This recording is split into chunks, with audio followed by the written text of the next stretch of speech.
Nifa Ravelo, hello Nifa. Magandang umaga, Joel Orly. Ay, mas maganda ka pa sa umaga. Ay, salamat naman. Mas gwapo ka pa rin sa umaga. Wala. Kinasahan ng ilang senador ang Mutual plano sa Kamara na... Society. Ay, Wala, objection sige, ba? Sige. May objection, sustained. Kinasahan ng Orly ilang lang, senador... Orly lang. Oh. Ayan, hindi tuloy ako matuloy. Pero wag namang boxing, wag suntukan. Okay, suntukan naman dapat. Huwag naman. O kaya, Sakitan pa. Kung gusto mo ganun, pingutan na soft lang coin ng tenga. Sakitan pa. Hawa ka ng Soft ilong. coin. Di ba? Ganun. Eh, Soft coin na lang kung ay para walang Soft coin. sakitan. Soft coin na lang. Kaya lang hindi eh. Gantong ating demokrasya eh. Oo.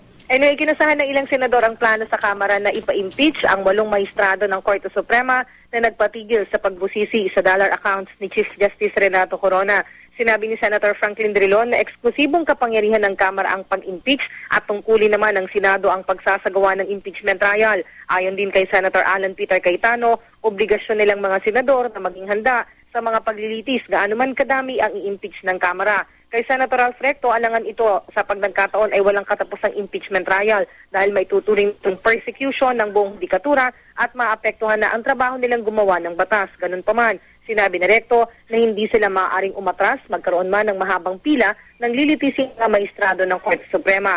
Sa tansya naman, ni Senator Bongbong Marcos, hindi seryoso si Ilocos Congressman Rodolfo Pariñas na siyang nagbanta na ipa-impeach ang 8 maestrado na bumoto para pigilan ang pagbungkal sa dollar accounts ni Corona. Biro ni Marcos, kapag sineryoso ni Pariñas ang plano at kapag umakyat nga sa Senado ang Articles of Impeachment laban sa 8 maestrado, gagawa na rin ng impeachment court ng mga dibisyon na kagaya sa Korte Suprema. Anyong kapuso, Nifa Ravelo, nagulat sa Super Balita sa Umaga, Nationwide.